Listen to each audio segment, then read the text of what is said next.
En el nombre del Señor Jesucristo, vamos a compartir nuevamente la santa palabra de Dios. En esta oportunidad, en un horario quizás desacostumbrado, vamos a tocar un tema que tiene relación con la fecha. Y no estoy hablando de plebiscito. Estoy hablando de que hace muchos años atrás, en el siglo XVI, hubo lo que algunos han llamado cisma, una separación en la iglesia cristiana. Se llama la Reforma Protestante. La Reforma Protestante vino en auxilio de la verdadera fe cristiana cuando parecía todo tambalear, cuando parecía que todos los preceptos bíblicos se habían olvidado completamente. Hubo un religioso, un hombre llamado Martín Lutero, quien propone 95 causas o tesis por las cuales él no aprobaba, no estaba de acuerdo con las indulgencias, con la vida que estaba llevando la Iglesia de Roma, siendo él mismo un sacerdote de la Iglesia de Roma. Él era un sacerdote agustino. Ahora es interesante entender que en ese tiempo estábamos viendo empiezan a haber cambios en la mentalidad de las personas. La gente ya no se conformaba con explicaciones de porque sí, buscaban otro tipo de evidencias también. La gracia de este hombre, Martín Lutero, fue que redescubrió la base del Evangelio. Y la base del Evangelio es la más simple de todas, Cristo. La reforma en realidad es la vuelta a la sencillez apostólica del Nuevo Testamento. Eso es realmente la reforma. Al principio, la reforma o los reformadores trataron de seguir más o menos el molde de la Iglesia de Roma, pero poco a poco fueron dividiéndose, yéndose, acercándose más a la palabra y no tanto a las tradiciones. ¿Qué fue lo que hizo que este monje agustino realmente era un doctor, con el título de doctorado, digamos, no un médico, un doctor, abogado además, era un hombre muy preparado? Él descubrió, leyendo la Escritura, que la Iglesia estaba por un camino muy diferente a lo que la Biblia enseñaba.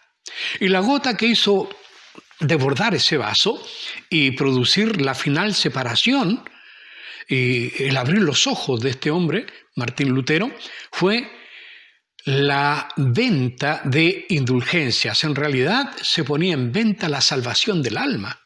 Uno podía comprar la salvación propia o la salvación de algún difunto pariente o alguna persona que uno conociera antes y quisiera uno sacarlo del purgatorio y mandarlo al cielo, entonces pagaba un precio a la Iglesia. El que inventó esto, en realidad todo le echa la culpa al Papa León X, que fue bien complicada la vida de este hombre. A los 13 años ya tenía varios cargos eclesiásticos, a los 13 años, aunque esperaron 4 años que tuviera 17 más o menos para empezar a ejercer esos cargos. Y no estamos hablando de cargos como un curita de pueblo, estamos hablando de cargos bien remunerados. Y ese era otro de los problemas que había ahí. Ahora, estaba acostumbrado León X a vivir a lo grande, porque él venía de una familia enorme, grande, poderosa, riquísima, de Florencia, la familia de los Médicis. Y este hombre, cuando vio que las arcas, por la vida que estaban llevando en Roma, cuando vio que las arcas empezaban a menguar, más encima el Papa Julio había comenzado ya la construcción de la Basílica de San Pedro, entonces faltaban los recursos. Se le pidió a Rafael, un pintor, que pintara algunas obras, se le pidió a Miguel Ángel que pintara el techo con estas figuras que hasta el día de hoy son famosas y reconocidas, y todo eso era muy caro. Más aún, el Papa en ese tiempo estaba en guerra, como cualquier rey, iba a la guerra contra otros, había un lío entre España y Francia, porque España, en realidad, el rey Carlos era un rey que tenía la hegemonía, o quería tener la hegemonía de toda Europa. Y por otro lado estaba Francia. Y Francia no era muy amada por el Papa León X, porque Francia conquistó Florencia y expulsó a los Médicis, tuvieron que huir y se fueron a Roma. Bueno, hay toda una historia detrás de esto que a veces nosotros muy livianamente la tomamos y decimos, no, que los protestantes protestaron porque... No. No es tan así la cosa. Los protestantes no protestaron por protestar. Esa protesta fue después, porque algunos acuerdos que se tomaron entre Roma y los que habían decidido salir de Roma, esos acuerdos los protestantes lo cumplieron y Roma no. Entonces, como ellos protestaron porque no cumplieron los acuerdos, se empezaron a llamar protestantes. No voy a hablar de los horrores de la persecución contra los herejes en aquel tiempo, porque ese es un tema que en más de alguna ocasión lo hemos enseñado como historia. Lo que quiero ahora es ir más bien a lo profundo, a lo que la palabra misma dice. Pero ¿por qué tenía que haber una reforma? ¿Por qué tenía que llegarse a esta crisis tan grande? Porque no se podía seguir adelante tal como estaban las cosas. Y surgió este hombre en el momento oportuno, lo tocó el Señor en el momento oportuno, esa es la gracia, la misericordia, algunos llaman la providencia de Dios, eso es lo que sucedió ahí. Este hombre hizo un viaje a Roma y vio tanta decadencia, vio tanta cosa mala, que decidió que no se podía seguir así. Y justo en ese tiempo descubre un pasaje de la Escritura que le abre los ojos y que a mí me gustaría que todos nosotros tuviésemos siempre pendientes, porque este pasaje cambió la historia. Un versículo, en realidad 2 versículos de la Biblia, cambiaron toda la historia de la iglesia, por la gracia de Dios. ¿Qué cosas estaban mal en aquel tiempo? El sacerdocio, lo primero, estaba mal. Los sacerdotes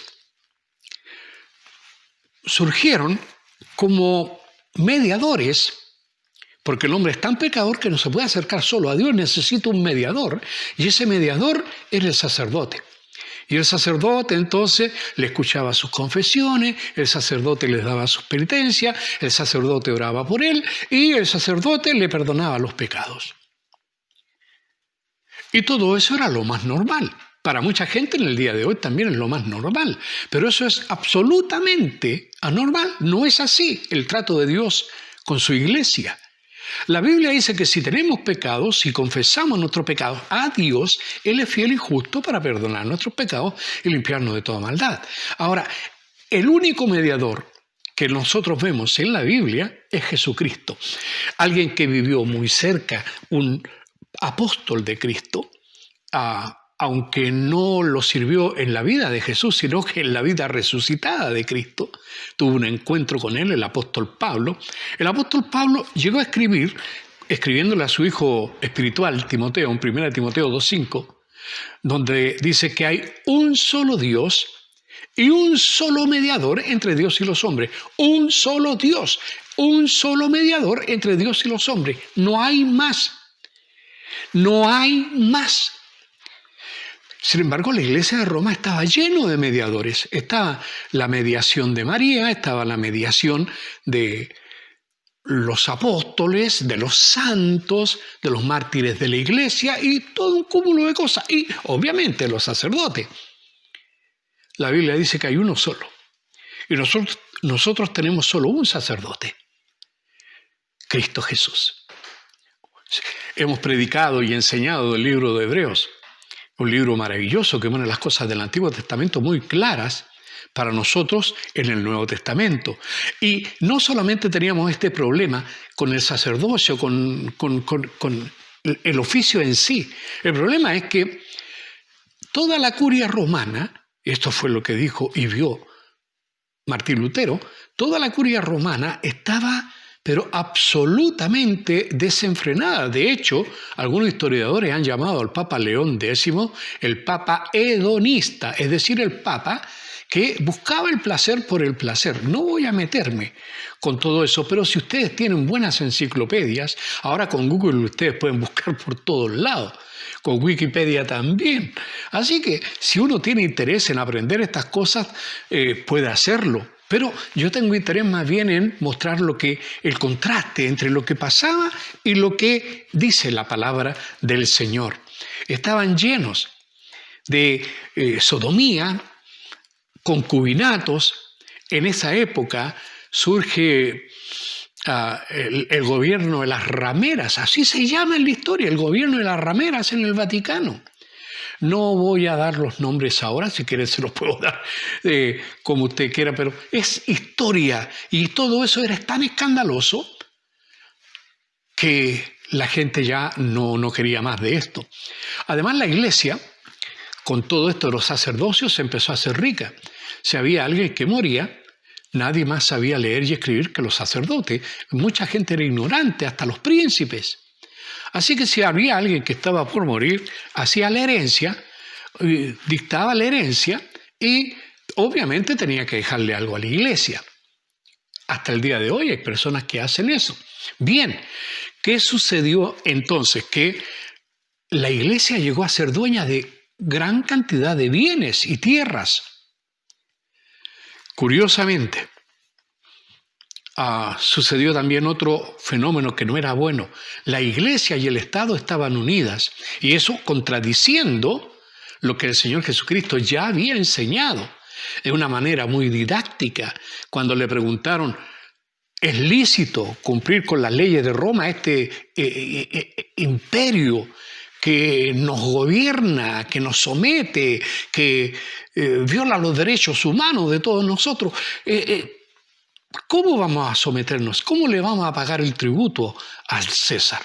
Y lo tentaron a Jesús con esa pregunta. Y Jesús dijo, muéstrenme la moneda, y todos conocemos la historia. Y les dijo, ¿de quién es esta imagen? Y le dijeron, bueno, es César. Bueno, denle a César lo que es de César y a Dios lo que es de Dios. Hay una diferencia. El gobierno de Dios es Dios mismo a través de su Hijo.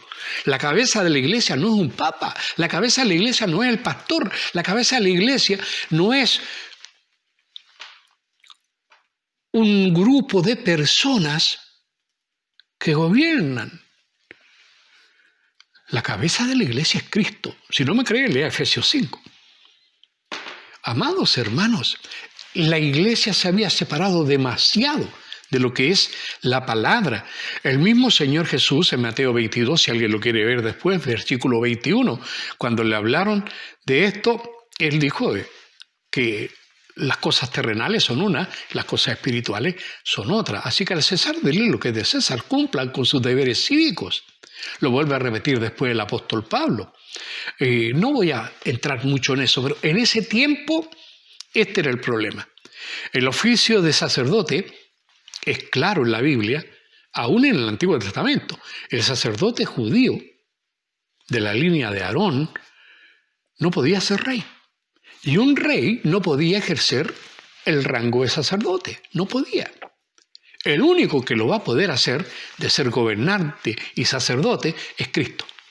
El único, porque Él viene a reinar y sigue siendo nuestro sacerdote. Bendito sea el nombre del Señor. La Biblia, otro error grave, había sido dejada de lado. Estaba prohibido leer la Escritura porque yo también, si fuera un dirigente de ese tiempo de la iglesia, yo habría dicho, escondan la Biblia, porque si alguien la lee va a encontrar que la Biblia dice cosas que nosotros no estamos haciendo. La Biblia dice cosas que están muy lejos de lo que es nuestras costumbres y prevaleció la tradición por sobre la palabra, cosa que no está bien. Ahí está. Primera de Timoteo dice que la Escritura es útil para enseñar. El capítulo 3 usted lo conoce, el versículo 16, 17. Y entonces, cuando usted deja de lado la palabra de Dios, empiezan a entrar a la iglesia ideas ajenas a la Biblia que venían de la Roma pagana y de la Grecia pagana y de las costumbres de los países paganos. ¿Cuáles ideas? La idea de un purgatorio, de un limbo, por ejemplo, que usted puede buscar y escudriñar la Escritura y no lo va a encontrar. Porque aun cuando el Señor Jesucristo habló, cuando tocó ese tema, Él habló de 2 lugares nomás. ¿Recuerda cuando muere un mendigo llamado Lázaro, que comía ahí de lo que le sobraba a un rico? Murió el rico y se fue al Hades. Y cuando abre los ojos allá, ve el otro lugar. ¿Y a quién ve? A Lázaro. Que Lázaro estaba en el seno de Abraham. No hay más lugares. Y se le dijo, oye, manda a Lázaro que me traiga un poquito de agüita. No se puede pasar de aquí para allá. Pero aquí surge una iglesia que dice que sí, que se puede pasar de aquí para allá. Se puede. La Biblia dice que no, pero ellos dicen que sí.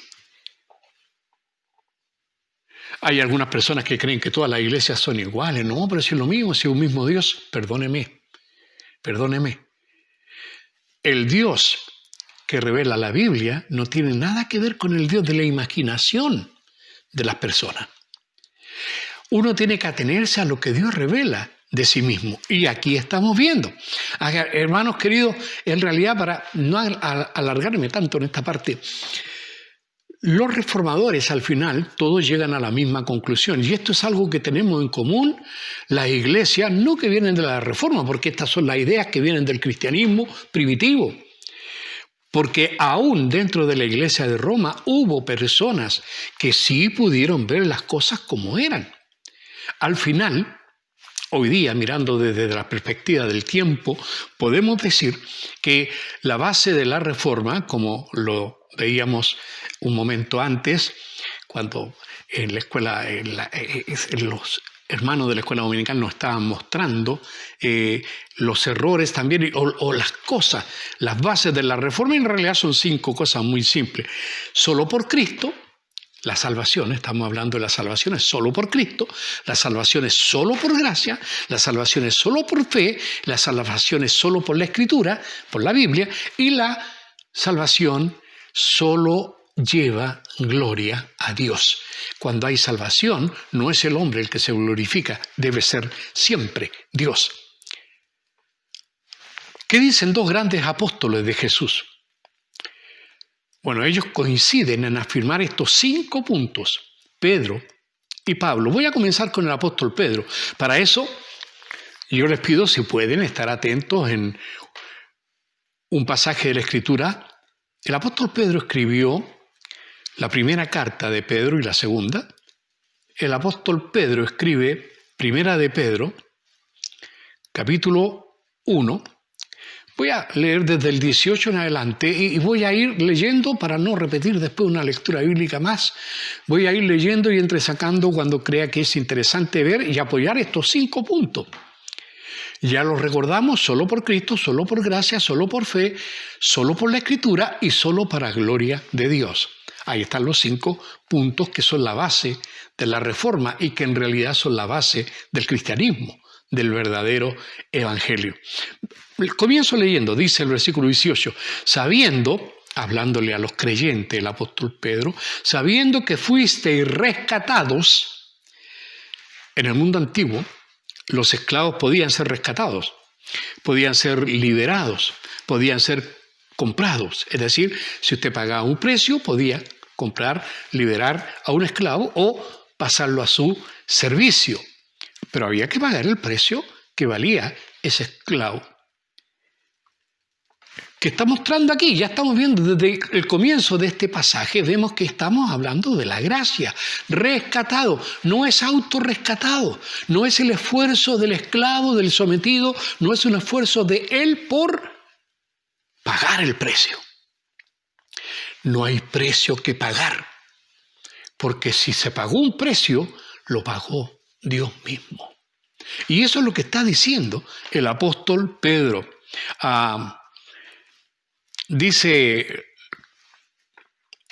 Sigue diciendo el apóstol Pablo que el Señor nos rescató. ¿De qué nos rescató? Nos rescató de vuestra vana manera de vivir, la cual recibisteis de vuestros padres. Sigue hablando el apóstol Pedro.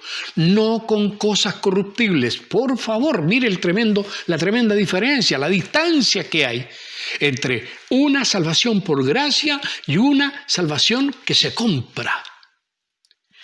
No con cosas corruptibles como oro o plata. No, Señor.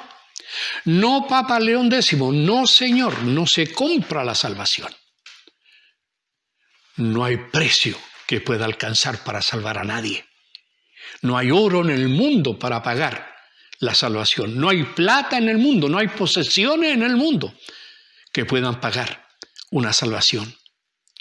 Hay un contraste entre la gracia y estas llamadas indulgencias. Nosotros hablamos de la indulgencia. ¿Qué era la indulgencia? Era el pasaporte pagado. Las personas que echaban su dinero para esta construcción del Papa y para todo lo que estaba sucediendo ahí, que echaban ese dinero, se les daba la promesa de que el alma de la persona por la cual se estaba dando esa ofrenda salía del purgatorio. Dígame, ¿eso enseña la palabra? No, Señor. No se enseña así. Si querían construir cosas, tener dinero, háganlo de otra manera, pero no a costa de la ignorancia, no a costa de la salvación. Por favor, ¿cómo vamos a pagar 2 veces lo que ya está pagado? Eso es una sinvergüenzura. Ahora bien, además de la indulgencia, estaban las llamadas dispensas. ¿Qué es una dispensa? Bueno, la Iglesia prohíbe, por ejemplo, el divorcio. No, en ese tiempo, usted no podía divorciarse, porque estaba casado hasta la muerte. Pero, había un pero, si usted tenía suficiente dinero, usted pagaba una dispensa. Y esa dispensa le permitía a usted divorciarse, le permitía a usted hacer casi lo que quería. Y también estaba otra cosa que estaba mal, era la llamada simonía. Esta palabra simonía viene de Simón, aquel hombre que quería comprar la capacidad de entregarle a otro el Espíritu Santo. Simonía es la idea de comprar los cargos eclesiásticos. Esa es la idea, hacer dinero a causa del Evangelio. Y eso no se puede. En realidad es la compra y venta de cargos eclesiásticos que fue muy famoso en su tiempo. Otra vez los remito a inquirir en la web, porque hay muchas cosas acerca de esto. Sigo con el versículo 19. Si no, o sea, yo no soy redimido, no soy rescatado de mi vana manera de vivir, no soy rescatado con oro ni plata, no soy rescatado por mis obras, no soy rescatado por mi dinero, por mi capacidad económica, no soy rescatado porque me porto bien, yo soy rescatado porque alguien pagó un precio. Dice el versículo 19, yo le dije solo por gracia, mire ahora, solo por Cristo. Versículo 19, no con oro ni con plata, sino con la sangre preciosa de Cristo, como de un cordero sin mancha, sin contaminación, ya destinado desde antes de la fundación del mundo, pero manifestado en los postreros tiempos por amor de vosotros, y mediante el cual creéis, y aquí comienza con la otra parte, la fe. Ya hemos visto gracia, hemos visto que es solo por gracia, solo por Cristo, y ahora es solo por fe.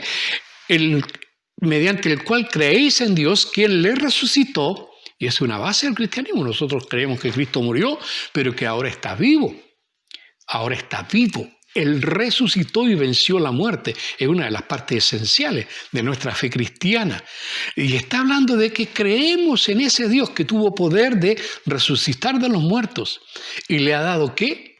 Le ha dado gloria. ¿Para quién es la gloria? Para Cristo. Y sigue diciendo el apóstol Pedro, para que vuestra fe, para que vuestra fe y esperanza sean en Dios. Ahora, a ver si lo vamos entendiendo mejor. Voy a hacer otro paréntesis aquí y seguimos de inmediato con el resto del pasaje. Aquí estamos hablando que fuimos rescatados de nuestra vana manera de vivir. Rescatados significa también redimidos. Y redimido, o el redentor, es la persona, generalmente un pariente en la cultura judía, que pagaba el precio necesario para reclamar algo que ya antes era suyo, o que le pertenecía a ellos o a la familia, y ahora lo rescataba, pagando un precio y le volvía la propiedad a él. Ahora, usted sabe que cuando el hombre fue creado para Dios. El hombre caminaba con Dios, estaba en comunión con Dios, servía a Dios. Pero por causa del pecado se perdió esta pertenencia a Dios. Y de hijo de Dios se pasó a ser criatura de Dios. Por el pecado entonces se perdió esto. ¿Y qué es lo que hace la sangre de Cristo? La sangre de Cristo, está diciendo el apóstol Pedro, él sabrá algo de esto, la sangre de Cristo es el precio de nuestro rescate, el precio de nuestra redención. No es la ofrenda, no es las obras, no es la intercesión de María, de los santos o de quien sea, ni siquiera el pastor, ni nada. Es la sangre de este Cordero. La sangre de Cristo es el precio de nuestro rescate o de nuestra redención. Ahora Dios nos ofrece y nos dice, tú eres digno de muerte y tendrás que derramar tu sangre, porque sin derramamiento de sangre no hay perdón de pecado. Léalo, está en la Biblia. Pero yo te ofrezco, si tienes fe, si confías en lo que yo he hecho, no en lo que tú haces, en lo que yo he hecho esto, envía a mi Hijo a morir por ti. Envía a mi Hijo a derramar su sangre, a tomar sobre sí todo tu pecado. ¿Crees que yo puedo salvarte a través de Cristo? ¿Crees en mí? Yo creo. Yo creo que Dios no nos tomó para la chacota a nosotros los seres humanos, ni nos está engañando. Yo creo que Dios nos está diciendo grandes verdades. Cristo es la única solución de nuestros pecados. Nuestra transacción con Dios entonces no es cuestión de oro, no es cuestión de plata, no es cuestión de obra, no es cuestión de intercesores, porque ya tenemos uno que es magnífico, el único. Lo que es realmente útil es la sangre de Cristo. Cristo derramó su sangre para rescatarnos del pecado y de la muerte. El que era sin pecado tomó el pecado mío y de todos nosotros y lo llevó en la cruz y se pagó. El que no tenía por qué morir, murió. El justo por los injustos. ¿Lo crees? Ese es el Evangelio. Eso es lo que se volvió a retomar. Ahora no voy a decir que las iglesias protestantes son tan perfectas, pero estoy hablando del valor de estos 5 puntos. Yo no estoy de acuerdo con todas las doctrinas que de pronto surgen de la Reforma. Hay algunas cosas pero sí estoy de acuerdo en que toda doctrina debe estar tomada de la Biblia, solamente de la Biblia.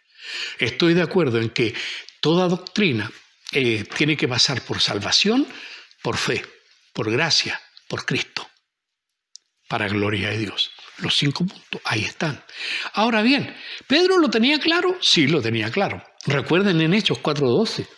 El apóstol Pedro se da un mensaje y llega a decir con toda su fuerza, de hombre que falló y que luego fue restaurado, de hombre que ya estaba cambiado por el Espíritu Santo, y él llega a decir en Hechos 4:12, que todos conocemos, creo yo, dice, y en ningún otro, escúchame, es claro, no hay que ir a la escuela para aprender esto, para entenderlo, y en ningún otro significa ningún otro. En ningún otro hay salvación. ¿No hay qué? Salvación. ¿Puedo encontrar la salvación en Buda? No, señor. Y no por denigrar a Siddhartha Gautama Buda. ¿Puedo encontrar la salvación en otras religiones? Señor, el que no tiene a Cristo no tiene la vida. Así de simple. El apóstol Pedro, uno que sí lo sabía, dijo: en ningún otro hay salvación, porque no hay otro nombre bajo el cielo dado a los hombres en que podamos ser salvos. No hay otro. Oiga, la iglesia de Roma habla mucho de Pedro y no le hacen caso, porque esto es lo que él le enseña, esto es lo que él predicó, esto es lo que él creía, es lo que yo creo. Es lo que yo creo. Ahora, sigamos leyendo el pasaje que les pedí ahí en 1 Pedro 1, ahora vamos al versículo 22. Está hablando de la obra que hizo Cristo y ya vimos que hay gracia, hay fe y es por la Escritura. Dice ahí: habiendo purificado vuestras almas por la obediencia a la verdad, mediante el Espíritu, para el amor fraternal no fingido, amaos unos a otros entrañablemente, o sea, de verdad, desde adentro, no de simiente corruptible, sino de incorruptible. ¿Y cómo sale esta simiente corruptible? Hermano, no es amarnos en la carne, sino amarnos en el Espíritu. Lo que es nacido de la carne, carne es. Esa es la simiente corruptible. Siempre será corruptible. Pero lo que ha nacido del Espíritu, Espíritu es. Y eso no se corrompe. Y lo que está en nosotros, que no se corrompe, no es de nosotros. Nos es dado por Dios este nuevo nacimiento. ¿Y cómo nos llegó? Por la palabra de Dios. Así dice el apóstol Pedro. Estoy en el versículo 23. Siendo renacido no de simiente corruptible, sino de incorruptible, por la palabra de Dios. Solo por la Escritura. Por la palabra de Dios que vive y permanece para siempre. Sigue diciendo en el 24, porque toda carne es como hierba y toda la gloria del hombre. A ver, paremos un poquito ahí. Gloria del hombre. Si la salvación fuese por obras, ¿quién se lleva la gloria? Yo me salvé. Yo me porté bien, yo hice sacrificio, yo me esforcé, yo merezco estar en el cielo. Escúchame, al cielo no van los que lo merecen. Al cielo van los perdidos, sin esperanza, que encontraron su esperanza de salvación, no en su religión, no en lo que ellos hacen, sino en lo que hizo Él. No es que nosotros vayamos, Él vino a buscar y a salvar lo que estaba perdido. Gracias, Señor, por encontrarme. Gracias, porque yo sí que estaba perdido. Hermanos queridos, toda la gloria del hombre es como hierba. Entonces, hermano, en la salvación, ¿quién debe ser glorificado? ¿La hierba o Dios? Obviamente, Dios. Sigue diciendo el versículo 25, mas la palabra del Señor, insiste en esto de la palabra, permanece para siempre. Y esta es la palabra que por el Evangelio ha sido anunciada. ¿Cuál es la palabra? Escritura. La Escritura, el Evangelio. Solo por fe, solo por Cristo, solo por gracia, solo por la Escritura. Y ya acabamos de ver la gloria. ¿Glorificamos la hierba que perece o al Dios que hace nacer la hierba? Obviamente Él merece toda gloria. Y ya vimos el apóstol Pedro, muy conocido por todos. ¿Han oído hablar ustedes de la dupla Pedro y Pablo? Hasta se celebran juntos los onomásticos a veces, pero aquí no es así. El apóstol Pablo también llega a decir, en cuanto a esto de las 5 cosas que estamos viendo, solo por gracia, solo por fe, solo por Cristo, solo por la Escritura y solo para la gloria de Dios. Efesios 2, versículo 8, que es muy conocido, también dice, porque por gracia sois salvos. Oiga, más claro, ¿cómo? Por gracia sois salvos, gratuitamente. Punto. Luego, ya está la gracia. Por medio de la fe. Ya tenemos 2 cosas, gracia y fe, por medio de la fe. Y esto no es de vosotros, pues es don de Dios. Gracia, fe. Don de Dios, un regalo de Dios, no por obras. ¿Por qué? Porque Dios no quiere que nadie se gloríe. Y aquí está la otra cosa, la gloria. ¿De quién debe ser? Solo de Dios. Soli Deo gloria. Solo al Señor. sea la gloria. Este mismo apóstol Pablo dice en el libro de Romanos capítulo 1, versículos 16 y 17, que a propósito, este fue el pasaje que deslumbró, que lo hizo abrir los ojos a Martín Lutero. Este es el pasaje. Es que decía este pasaje, mira, si es tan simple, dice esto, porque no me avergüenzo del Evangelio, porque es poder de Dios para salvación a todo aquel que cree, al judío primeramente y también al griego. Porque en el Evangelio la justicia de Dios se revela por fe y para fe, como está escrito, mas el justo por la fe vivirá. Y esto fue la campana de alerta para Martín Lutero. El justo por la fe vivirá. El justo por la fe vivirá. El justo no vive por sus obras. El justo no vive por sus limosnas. El justo no vive por sus tradiciones. El justo no vive por una iglesia. El justo vive simplemente por fe. Porque le cree a Dios, porque cree en Dios. Punto. Este mismo apóstol Pablo en 1 Corintios capítulo 3, versículo 11 dice, porque nadie puede poner otro fundamento que el que está puesto, el cual es Jesucristo. Eso es.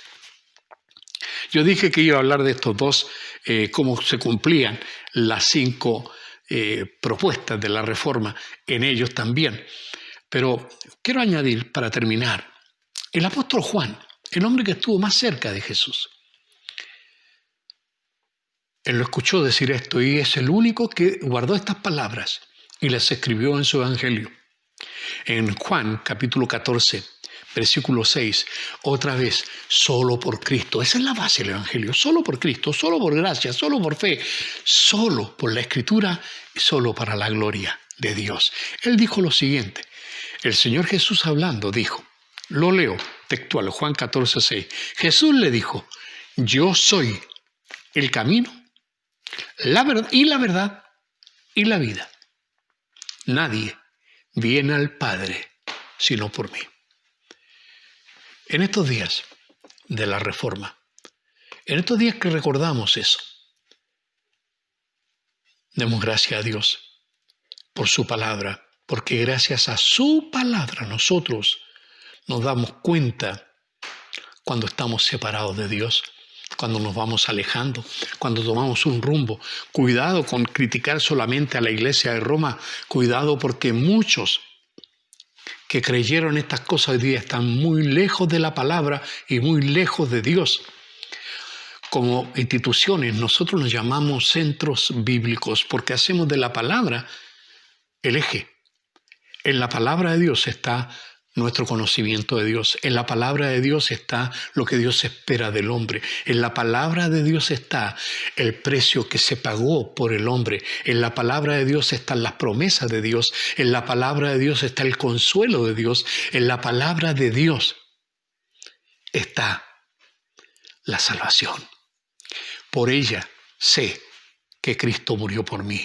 Por ella sé que mis obras no pueden salvarme. Por ella sé que toda gloria debe dársela a Él, que envió a su Hijo a morir por nosotros. Que el día de la Reforma no sea un día sino más. Que estés recordando este reencuentro de la Iglesia con su palabra. Ya aprendamos de la historia. Hoy día la Iglesia anglicana, una facción de los luteranos y muchas iglesias se han alejado de la palabra.